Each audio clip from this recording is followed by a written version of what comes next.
오늘 우리에게 주신 하나님의 말씀은 이사야 2장 5절에서 22절까지입니다.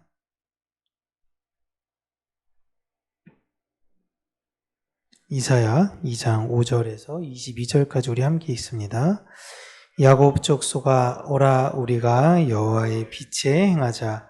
주께서 주의 백성 야곱 족속을 버리셨음은 그들에게 동방 풍속이 가득하며 그들이 블레셋 사람들 같이 점을 치며 이방인과 더불어 손을 잡아 언약하였음이라. 그 땅에는 은금이 가득하고 보화가 무한하며 그 땅에는 마필이 가득하고 병거가 무수하며 그 땅에는 우상도 가득하므로 그들이 자기 손으로 짓고 자기 손가락으로 만든 것을 경배하여 천한 자도 절하며 귀한 자도 굴복하오니 그들을 용서하지 마옵소서. 너희는 바위 틈에 들어가며 진토에 숨어 여호와의 위엄과 그 광대하심의 영광을 피하라. 그날에 눈이 높은 자가 낮아지며 교만한 자가 굴복되고 여호와께서 홀로 높임을 받으시리라. 대저 만군의 여호와의 날이 모든 교만한 자와 거만한 자와 자고한 자에게 임하리니 그들이 낮아지리라. 또 레바논의 높고 높은 모든 백향목과 바산의 모든 상수리 나무와 모든 높은 산과 모든 솟아오른 작은 언덕과 모든 높은 망대와 모든 견고한 성벽과 다시스의 모든 배와 모든 아름다운 조각물에 임하리니 그날에 자고한 자는 굴복되며 교만한 자는 낮아지고 여호와께서 홀로 높임을 받으실 것이요 우상들은 온전히 없어질 것이며 사람들이 암혈과 토굴로 들어가서 여호와께서 땅을 진동시키시려고 일어나실 때에 그의 위엄과 그 광대하심의 영광을 피할 것이라. 사람이 자기를 위하여 경배하려고 만들었던 은우상과 금우상을 그날에 두더지와 박쥐에게 던지고 암열과 험악한 바위 틈에 들어가서 여호와께서 땅을 진동시키려고 일어나실 때에 그의 위엄과 그 광대하심의 영광을 피하리라. 너희는 인생을 의지하지 말라. 그의 호흡은 코에 있나니 새말 가치가 어디 있느냐. 아멘.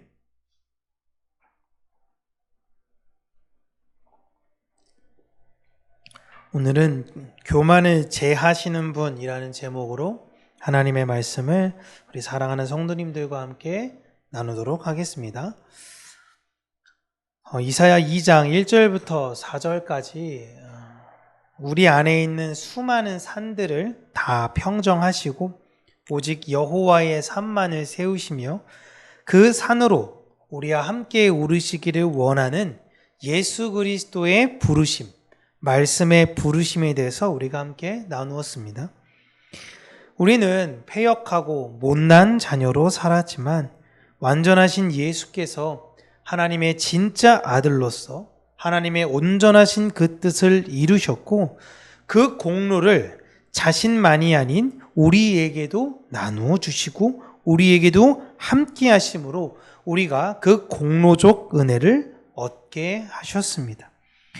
그렇게 예수님과 연합된 우리는 하나님의 말씀을 이 세상에 전하는 역할이 되고야 말고 하나님이 부르시는 모든 자들은 다 그렇게 되어질 것이다 라는 그 미래적 말씀이 2장 1절에서 4절까지의 내용이에요. 그러니까 하나님께서 하나님의 백성을 예수 그리스도를 그 안에 넣으시고 그들로 예수 그리스도를 만드시며 그들로 하여금 이 세상에서 예수 그리스도적 역할을 하게끔 하신다. 이걸 구약적으로 표현하면 하나님께서 말씀을 시온산 예루살렘에 두셨고 이제 그곳에 예배드리러 말씀을 들으러 온 사람들이 그 말씀을 가지고 말씀을 대어 세상에 나아가 말씀으로 산다라는 말씀이 이사야 2장 1절에서 4절이죠. 이제 이렇게 되게 아름다운 모습과 미래를 이야기한 이후 5절부터는요 다시 현실로 돌아갑니다. 2장은 구조가 미래의 어떤 영광에 관련된 것, 우리에게 주어질 것, 우리는 이렇게 될 것, 하나님이 그렇게 해서 만드실 것을 먼저 우리에게 알려주시고요. 그 이후로 보면요, 우리의 현실이 어떤지를 다시 한번 마주하게 합니다. 그리고 그러한 자들에게 일어날 하나님의 심판, 그러니까 그 심판이 이르기 전에 너희들은 결단을 해야 한다라는 걸 이야기하고 있는 그런 구조예요. 선지자는 하나님의 완성을 먼저 보여준 뒤에 그 빛 앞의 현재를 그대로 드러내고 있습니다. 여러분, 하나님 나라는 이미 완성이 되어져 있습니다. 우리 하나님은 완전하십니다. 완전하신 하나님의 계획은 변치 않으세요. 그런데 내가 볼 때는 이 현실은 예측되는 것이 하나도 없지 않습니까? 여러분, 지난주까지만 해도 이런 전쟁이 이렇게까지 긴박하게 일어날 걸 누가 상상이나 했나요? 잘 모르겠지만 미사일이 수만 발이 막 왔다 갔다 했다는데 눈으로 보는 게 없으니까 뭐 한 몇백 발 왔겠지 생각하는데 수만 발을 쐈대요. 수만 발을. 수만 발.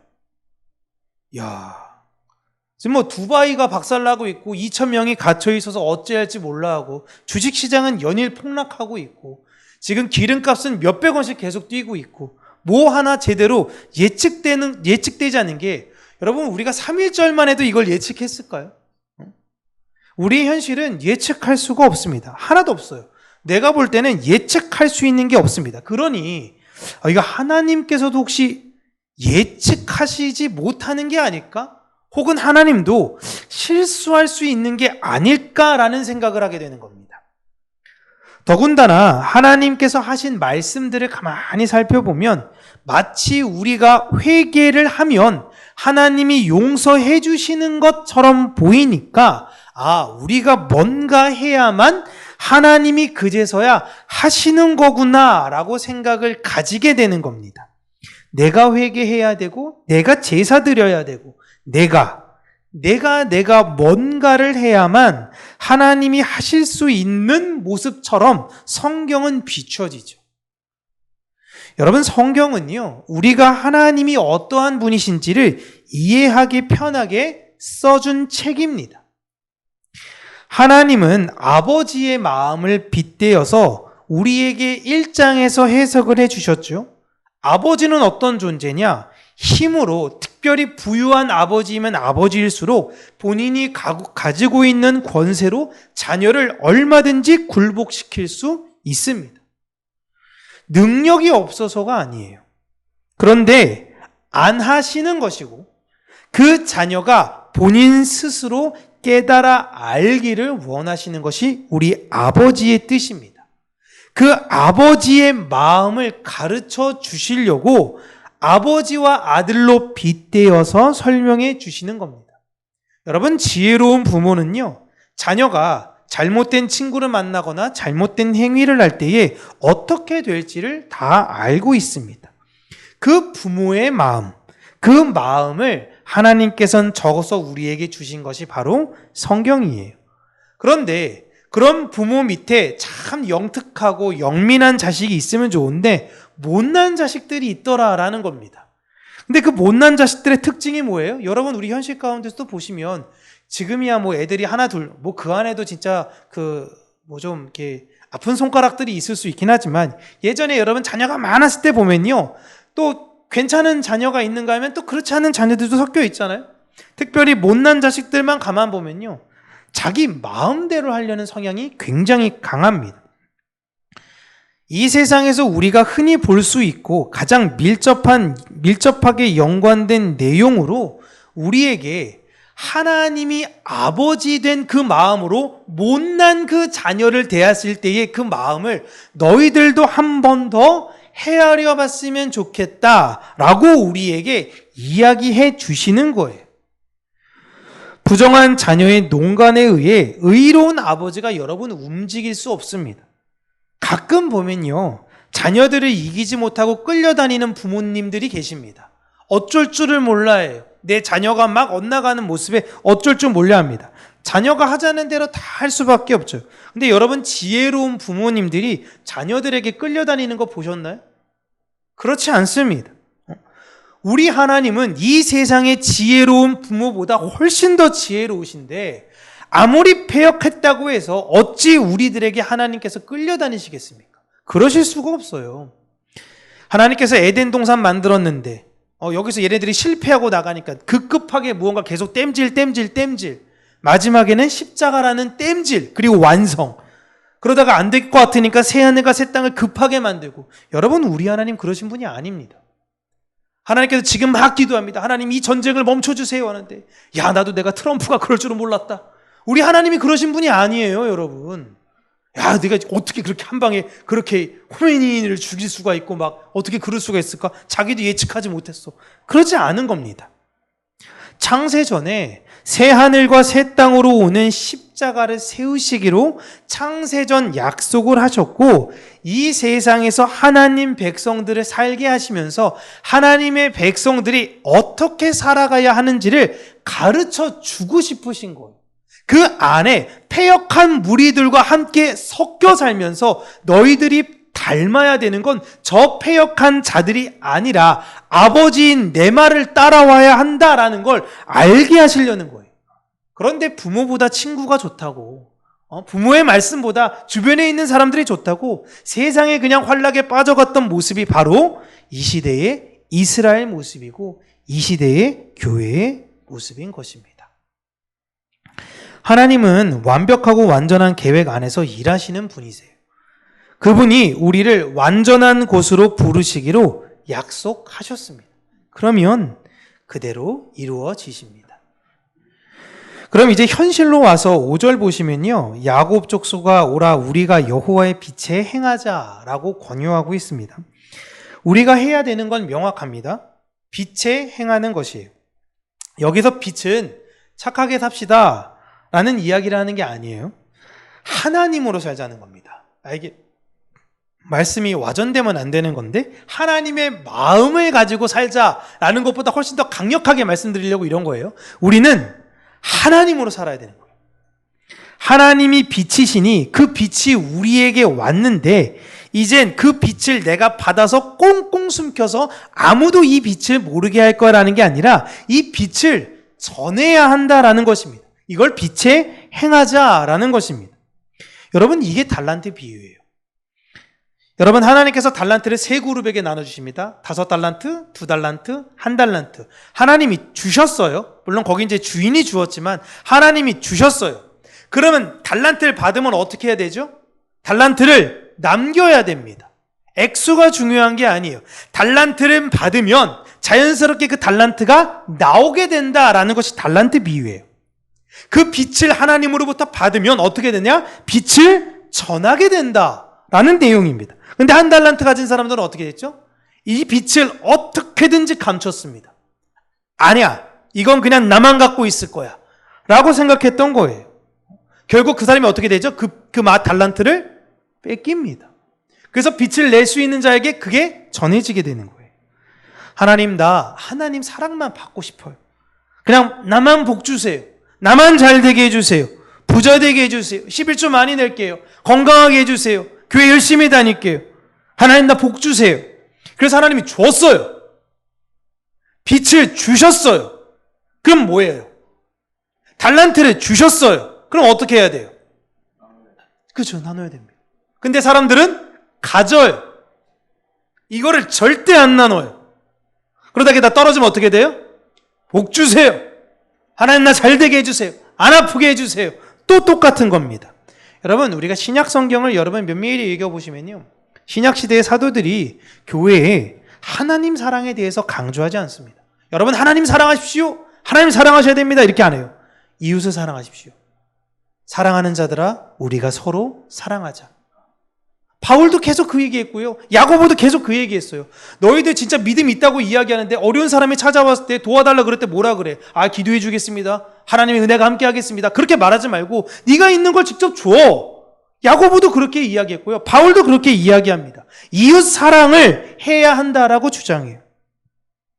우리는 이미 예수라는 빛을 아는 자들입니다. 예수라는 빛을 알기 때문에 모인 거예요.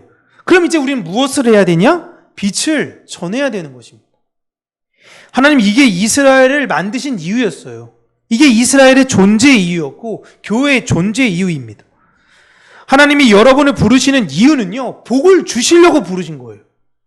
우리를 부르신 이유는 복 주시려고 부르셨어요. 그런데 복을 받았어요. 그럼 그 다음에 뭘 해야 되냐라는 거예요. 빛을 전해야 한다라는 것입니다. 나만 가질 거야. 어떻게 나눠줘? 나도 없는데. 이렇게 살면 여러분 한 달란트 가진 사람의 미래를 보시면 돼요. 그들이 어떻게 되어지는가. 하나님이 우리에게 주시는 건 나누라고 주시는 거예요. 이 세상의 것 가지고 하늘로 가지고 올라올 수가 없어. 이 세상의 것으로는 이 세상과 나누는 거야. 그게 너희들을 내가 부른 이유와 목적이고 너희들에게 복 준 이유야 라는 거예요. 부자인 아버지가 자녀들에게 용돈을 계속 줍니다. 이렇게 무함마드 빈 살만 사우디 이제 지금 현재 뭐라고 불러야 되나? 사우디 왕이라는 사람의 재산을 이제 추적해 보니까 매일 100억씩 써야 된다고. 그래도 뭐 재산의 티도 안 냈기.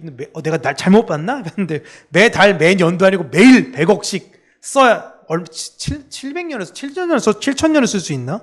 그렇게 쓸 수 있다라고 하는데 어쨌든 그 정도 되는 돈. 이 세상에서 돈이 가장 많은 사람이 자녀에게 용돈을 준다고 해요. 용돈을 왜 주겠습니까? 진짜 똑똑한 사람들은요, 돈을 주면서 네 마음대로 해 하는 게 아니라 얘가 이 돈을 어디에 쓰는가를 봐요. 어디에다 이 돈을 쓸까 하고 돈을 맡기는 겁니다. 그런데 어떤 애는 자녀들에게 막 나눠주는데 흥청망청 써요. 그냥 세워라 내워라 부어라 마셔라 계속 흥청망청 써요. 그리고 어떤 애는 막 이걸 계속 아껴요. 아빠가 계속 돈이 많은데 이걸 또 저금하고 앉아있어. 계속 그러니까. 여러분 아버지가 이걸 어떻게 쓰기를 원하실 것 같아요? 그 부유한 사람의 그 아들이 이거를 어떻게 쓰기를 원하실까? 바르게 쓰기를 원하시는 거죠. 바르게. 어려운 자들을 도우며 나누며 살아가는 그 삶을 하나님께서 원하시는 거예요. 하나님께서 그래서 꼭 그 말씀을 하십니다. 율법을 주시면서 가난한 자들, 어려운 사람들을 너희들 곁에 둘 거야. 왜? 너희들이 어떻게 하는지 보려고. 난 너희들에게 복 줄 거다? 그리고 니네들 옆에 가난하고 어려운 사람들을 둘 거야. 왜? 그 사람들을 니네가 어떻게 대하는지를 보려고 하는 거야. 근데 이스라엘 사람들이 계속 어떻게 돼요? 안 도와줘요. 나중에 여러분 사사기 보면요, 제사장들도 이제 아주 도와주지도 않습니다. 그러니까 말씀이 갈 때까지 가는 걸로 타락해버리는 거예요. 6절부터 그런 이스라엘 백성들을 보신 하나님 아버지의 속상한 마음이 나옵니다. 주께서 자기 백성을 버리셨다라고 해요. 내가 저 자식을 왜 내 호적에서 팔려고 하냐면 세 가지 이유가 있어 라고 하나님께서 이야기하십니다. 첫 번째, 이방 문화와 점수를 받아들였고, 두 번째, 돈이 없어서 먹고 살게 해줬더니 하나님 필요 없다라고 이야기하는 것이며, 세 번째로는 자기 손으로 만든 우상에게 자신이 절을 하고 있는 어처구니 없는 상황을 보이기 때문에 그렇다라는 거예요.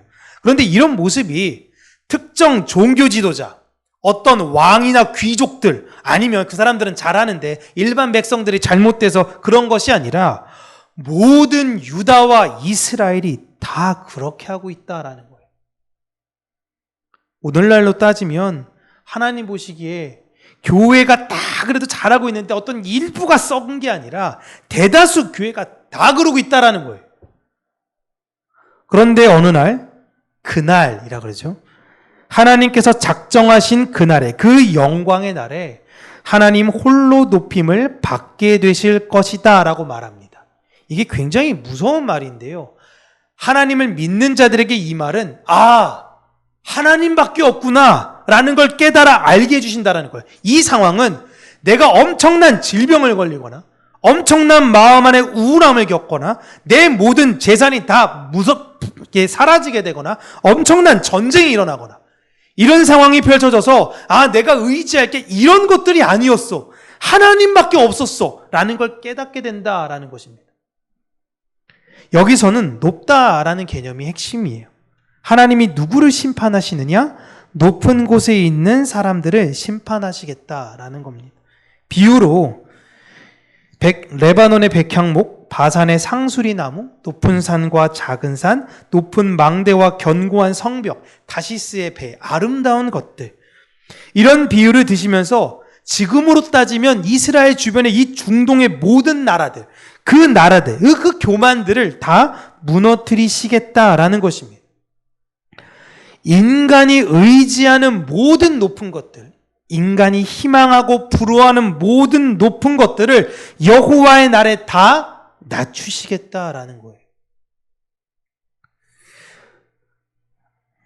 우리는 여러분 이런 걸 잘 이해해야 된다라는 것입니다. 제가 이제 공산주의 혁명에 관련된 생각을 좀 해봤는데, 저는 공산주의 혁명도 하나님의 심판의 상징 중 하나라고 생각을 해요. 인간이 산업혁명으로 경제적 부가 어마어마해졌습니다. 그러니까 이게 극단적 양극화로 이루어졌어요. 하나님 분명히 축복해 주셨어요. 다 하나님 믿는 나라들이 산업혁명했습니다. 뭐 영국이나 뭐 프랑스나 독일이나 다 하나님 열심히 믿는 나라들한테 하나님 복 줬는데 그 복 갖고 어떻게 되냐면 양극화가 됐어요. 그러니까 결국엔 하나님께서 그 높은 것들을 다 낮춰버리셨죠. 공산주의자들이 일으켜가지고 혁명을 막 이곳저곳에서 일으키게 되는 거예요. 근데 공산주의 또한 여러분 다시 다 높아지지 않았습니까? 그러니까 하나님께서 공산주의도 사라지게 하셨어요. 지금 이 세상에 여러분 공산주의는 없습니다. 사실상에. 뭐 쿠바가 하고 있다라고는 하는데 사실상 제대로 된 공산주의는 없어요. 사람이 의지했던 시스템들은요 다 무너지게 됩니다. 인간은 교만하기에 어떤 시스템을 갖다 놓든요 그냥 높이 올라가려는 사람들은 늘 존재해요. 그러나 하나님은 그 모든 교만을 꺾으시고 우리가 피조물이라는 것을 깨달아 알게 해 주십니다. 그래서 하나님께서 이스라엘 사람들에게 말씀하시기를 22절에 너무너무 중요한 말씀이죠. 너희는 무엇을 의지하지 말라? 인생을 의지하지 말라. 너네 계획대로 다 될 것 같지? 너희 뜻대로 다 될 것 같지? 이럴 거라 너희들이 예측할 수 있어? 아무것도 할 수 없어. 인생을 의지하지 마. 어떤 사람의 경험, 어떤 사람의 노하우 이런 대로 될 것 같아? 아무것도 안 돼 라는 거예요. 사람이 만들어 놓은 것, 사람의 시스템 이런 것이 우리 안에 있는 근본적인 여러 문제를 해결할 수 없다라는 것입니다. 인간은 유한하고 그의 생각도 유한합니다. 이제 얼마 안 있으면 이제 AGI라는 게 발전이 되면 인간이 죽음도 극복할 수 있다. 뭐 얼마 안 지나면 인간이 200살까지도 살 겁니다. 막 이런 이야기를 합니다. 건강하게 그럴 때까지 산대요. 그때까지 특별한 사고가 없으면 사람들은 늙어서 죽는, 노화로 죽는 것들은 거의 없어질 것입니다. 죽음을 정복할 겁니다. 라고 사람들은 당당히 이야기하고 있습니다. 그럴 수 있어요. 오래 살 수 있어요. 그런데 내 안에 불안은 어떻게 해요? 200살까지 살고 900살까지 사는데 내 안에 불안은 어떻게 해요? 인간은 절대 완전할 수가 없어요. 900살까지 불안해하면서 사는 거예요. 이제는 밖에 나가는 것도 무섭지 않겠습니까? 안 죽는데 나가서 차에 치이면 죽는 거야. 그거 어떻게 돌아다녀요? 무서워서. 응? 여러분 이 세상에 어떤 권력자든 어떤 시스템이든 존재하는 이유는 하나님께서 허용하셔서 그렇기 때문에 그렇습니다. 하나님이 끊으시면 끊기는 거예요. 하나님이 전쟁을 일으키실 수 있고요. 하나님이 전쟁을 중단시킬 수 있으십니다. 이런 세상 속에 하나님 백성들의 취해야 되는 태도는 세상의 높은 자들을 부러워하며 그 높은 곳을 따라가려는 것이 아니라 아, 높으신 분은 우리 하나님밖에 없으셨구나 라는 걸 다시 한번 깨닫는 거예요. 그래서 이사야 43장 21절에 이렇게 이야기합니다. 내가 너희를 지은 이유는 너희는 나를 찬송하려고 짓게 했어 라는 것입니다. 우리는 평생 하나님 찬양하라고 만들어진 존재들입니다. 그 말은 그냥 막 아무것도 안 하고 찬송가만 불러라 이 이야기가 아니라 이럴 때도 하나님의 뜻을 보고 이때도 하나님의 뜻을 보니 늘 우리 인생에 하나님 찬양할 것밖에 없다는 거예요. 하나님 감사합니다. 하나님 정말 대단하시네요. 난 역시 붙들 수 있는 게 하나님밖에 없어요. 이게 하나님 찬양하는 거예요. 나는 지금 무엇을 부러워하고 있고 나는 지금 무엇을 두려워하고 있는가를 생각해 보시면 그것이 내 안에 잠재적인 우상의 모습입니다. 우상은 이제 더 이상 나무나 돌이 아니죠. 하나님을 대체하고자 하는 것이 있다면 그 모든 것이 다 우상이 됩니다. 하나님은 우리에게 하나님만 바라보며 단순하게 살라고 하십니다. 에덴 동산의 삶이랑 똑같아요. 하나만 안 하면 돼. 선악과만 안 먹으면 돼. 그런데 세상은 참 복잡해 보여요. 왜냐하면 선악과를 먹고 싶거든요. 내가 더 이 사람보다 뛰어난 사람 되고 싶고 내 가족이 훨씬 더 윤택한 삶을 살고 싶거든. 그러니 세상이 복잡해 보이는 거예요. 좋은 집 살아야 되고 좋은 차 굴려야 되고 더 좋은 거 해야 되고, 그럴 때일수록 우리는 우리가 해야 할 일을 직시하면 됩니다. 말씀이 가르쳐주고 있죠. 5절에 우리는 무엇을 해야 되냐? 여호와의 빛에 행하라 라고 하시잖아요. 우리는 이 세상에 하나님의 높으심을 드러내는 사람들입니다. 모두가 두려움과 불안 가운데 떨 때에 영광의 하나님과 동행하는 자로서 그 하나님을 이 세상 가운데 드러내는 역할을 하는 거예요. 하나님은 약속대로 우리 모두에게 복을 주셨습니다. 이제 그 복을 이웃에게 전하는 그 역할, 그 빛의 역할을 우리는 잘 감당하면 돼요. 하나님, 나는 왜 1달란트 주셨어요? 저 사람은 10달란트는 내가 아니에요. 그냥 1달란트 있으면 1달란트 남기면 돼요. 100데나리온 주셨으면 100데나리온 남기면 됩니다. 내가 가지고 있는 게 이거라면 이거를 남기면 되는 거예요.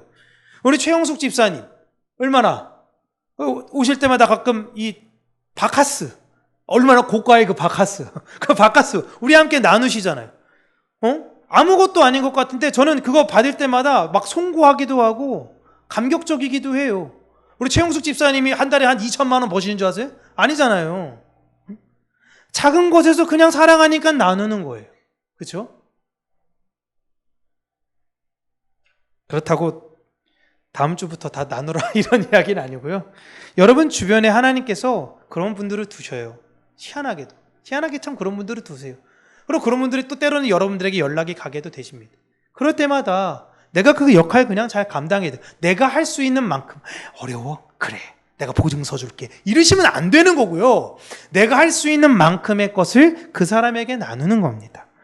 우리에게 주어진 그 달란트들, 그것을 잘 남기시는 빛으로 행하시는 저와 여러분들 되시기를 주님의 이름으로 축복합니다.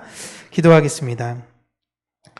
참 좋으신 하나님 아버지, 우리가 이 세상 인생들, 다른 사람들의 모습을 보며 그 사람들의 행동과 습관과 그 사람들의 노하우, 그 사람들이 가지고 있던 경험들을 부러워하며 따라가는 것이 아니라 하나님께서 우리에게 주셨던 그 말씀을 기억하며 하나님을 사랑하는 것과 이웃을 내 몸과 같이 사랑하는 그 말씀을 내 마음밭에 새기고 그 말씀의 아름다운 열매를 맺어가며 살아가는 자들이 되어지기를 원합니다. 하나님께서 복을 달라 구했던 한국에게 너무나 많은 복을 허락하여 주셨는데 그 복으로 더 많은 복을 얻으려고 하는 우리의 완악함으로 인하여 많은 교회가, 많은 성도가 병들고 있는 이 시대 속에 다시금 우리 평강교회를 통하여 하나님께서 회복을 말씀하시고 하나님께서 지금 바알에 무릎 꿇지 않은 7,000명의 사람들을 다시금 일으키심으로 말미암아 이 시대에 다시금 하나님의 마음을 가진 자들, 그 아름다운 달란트를 남기는 자들을 세워주셔서 그들로 하여금 하나님의 때를 온전히 기다리며 회복시킬 수 있는 은혜를 우리 한국 교회에 허락하여 주시고 무시로 늘 우리 안에 있는 마음을 점검하며 하나님께 회개하는 마음으로 나아가는 우리 모든 교회들이 될 수 있도록 은혜에 더하여 주시옵소서. 예수님 이름으로 기도합니다. 아멘.